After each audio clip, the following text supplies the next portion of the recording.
Hey guys, welcome back to the channel and welcome back to the vlog. My name is Bhavin and I'm a financial professional working in this beautiful city of Toronto, Canada. And in today's video, we are going to discuss about my introduction and more specifically the part where I keep on saying I'm someone who works in the financial industry here in Toronto. And the reason I want to do that is a lot of you guys have been asking me questions on Facebook, Twitter, and on Instagram on how to get into the financial industry here in Toronto and or in Canada in general. And I'm going to make this video geared towards someone who is either a newcomer or who's trying to change their line of business or field from something else and start fresh in the financial industry here. So without further ado, let's begin. And the shortest answer is there are many ways. There's not one set way to get in a particular industry, be it the financial industry or any other industry. But what I'm going to do is I'm going to share my experiences, and what I'm also going to do is jot down everything in the timestamps below. So if there's something that concerns you and you only want to listen about, let's say, previous experiences or certifications, you can jump to that specific link or you can jump to that specific time code and start listening from there. Starting off with past experience or previous experiences.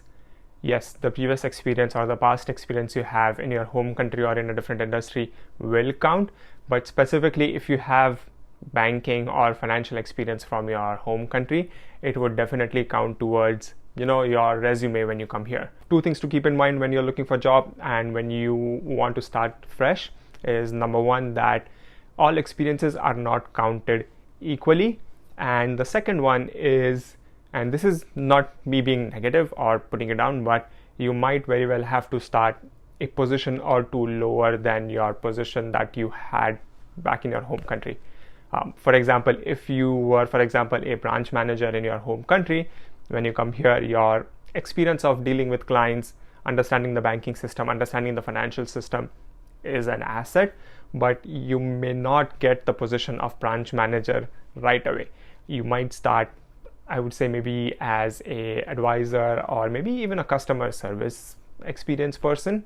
And once you get your foot in the door, you can start working towards that position of being the branch manager that you always wanted to be. And the reason for that is not everything is the same in terms of financial workings or the banking industry. For example, in two different countries, there are specific ways things are done in specific countries. So you might need to get used to the system. You might need to get used to the environment before you can actually start being a branch manager and a successful one at that. So yes, your past experience does count. Never neglect or never count your past experience as nothing. It will definitely help you. And also be ready to start something new. I would say maybe one or two positions lower than your expected position, and you can definitely work yourself upwards. So next up is formal education. So this is my opinion, and I think it almost applies to every industry here in Canada, that your previous formal education has a lower emphasis on what you can do in the future compared to your previous experiences that we just discussed. So it is always beneficial to have relevant formal education in the sector or the industry that you're trying to go into, in this case the financial sector. So if you have had a bachelor's of commerce or an MBA or master's of finance, well and good, you are already 2 steps ahead of everyone else.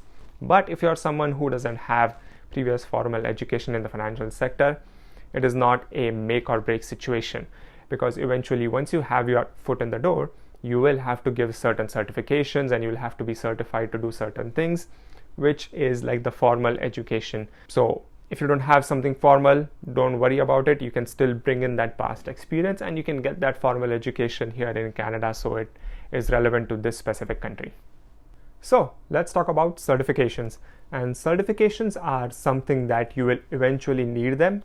You may need some certifications right off the bat, but most of the times here in the financial sector, people hire you or companies hire you and give you a time frame to get the certification. So it's not a make or break. Once again, like everything else I mentioned, boy, there are a lot of certifications you can get based on the profile or the sector you want to go into within the financial industry, if that makes sense.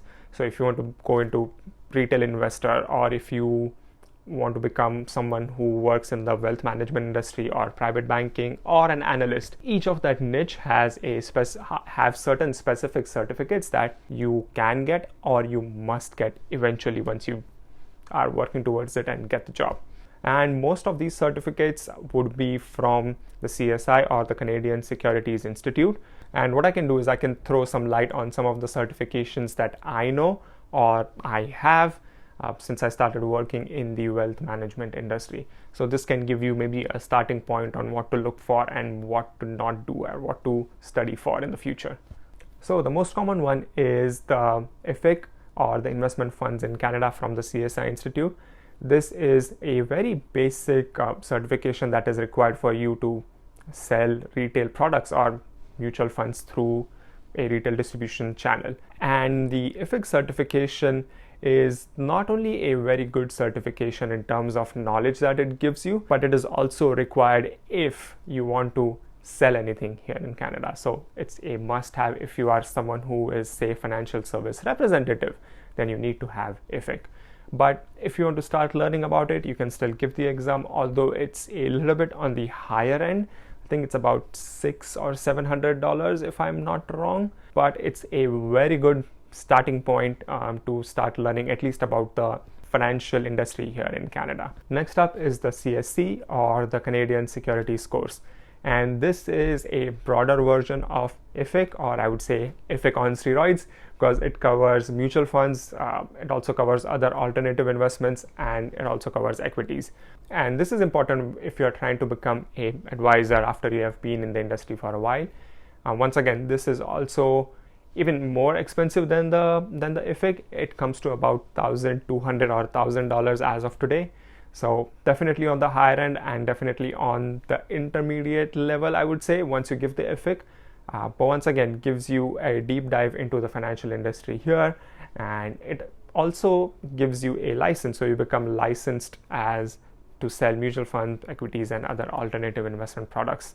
And the most common path I've seen for people who start are basic level. They give the IFIC, they start as a financial service representative, they gain the experience, and they start working and learning, and then they go and give the CSC. Talking about myself, I never gave the IFIC.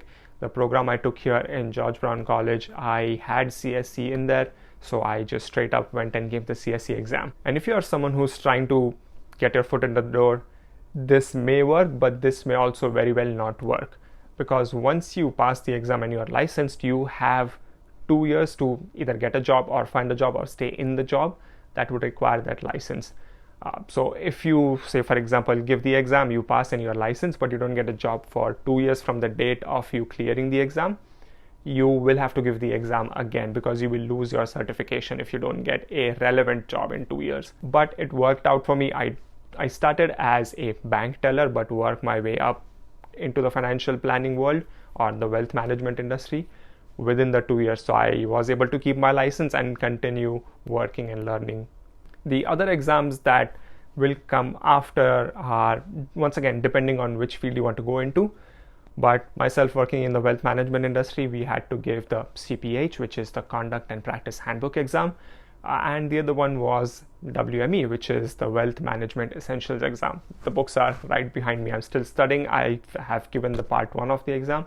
I still have to give the second one. There's a lot to talk about in terms of exams, but if you guys are interested, I can make a separate video specifically for WME, and we can go in depth into WME and discuss if you need the WME and what even the WME is. And now comes the fun part, is implementation or taking action. With all the information you have received from this video, or with all the information that you might have gathered from other sources, now you have to bring it in and start taking action. Then the first thing I would say is avoid the mistake that I did and start updating your resume with your previous experience. As we discussed earlier, your previous experience does count, even if it's not in the financial sector. If it's in the financial sector, you very well must include the experience in there, but if it's not, you can still start connecting the dots. Say you were a customer service rep in some industry, not financial industry, but some industry. You can still tie that in and bring those transferable skills, saying this is how what I learned in that job as a customer service experience, I can use it in the financial service industry. So go back to your resume, start updating your resume with the things that you might have written off or discarded earlier, and start putting them in. And don't just throw them in, start linking them to the job that you're applying for. I would say go a step further and design your resume individually for each job you're applying. Have a bare bones structure, but then if you see multiple jobs, make changes to the resume based on the jobs that you see online and start applying. Don't just throw out one resume for all sorts of jobs. And once you apply, it doesn't stop there. The most important thing about getting your foot in the door or starting the job is waiting for an answer after you applied. And I would tell you a personal story or a personal experience of mine that when I got this job, this was back in 2016. So it's been 4 years now, and we had no pandemic. I know the situation is very rough right now in the pandemic. A lot of people are losing jobs, forget about getting jobs, but this is something to keep in mind is be patient. And I'm talking about 2016, 2015 when I was new here and I was applying for these jobs and everything was perfectly fine. The economy was growing. And it took me, I would say, about 3.5 months to get a reply. Every day for 3 straight months, I was out there applying for jobs and working the job I had at that time. And eventually you will get a call. You will get a call to be accepted or at least call for an interview. It might take 2 to 3 months on good days and maybe 4 to 5 months on times like these when it is tough to hire people or when there are layoffs happening everywhere. Start looking at the jobs you want to do. For example, in our case, you want to become a branch manager, start looking at what you require to become a branch manager. And I would say apply for those positions, but also apply for 2 or 3 positions below branch manager so that you can start getting the experience since you don't have any experience in the financial industry. Don't be discouraged to apply 1 or 2 levels under. You always can work upwards. That's all I can give you in terms of general advice on what you can do to prepare yourself for starting to work in the financial industry here in Toronto or in Canada, not just Toronto. This applies to all of Canada. And if you do like this video, don't forget to hit like and subscribe. I can start making more of these videos if you guys want me to talk more on this situation. If you want me to cover something specific, let me know in the comment section below. And while you are at it, you can also reach out to me on Instagram, Twitter, and we also have a Facebook page. It's not the most active one, but it's there. Until then, start working, be safe, be happy, and I'll see you guys in the next video.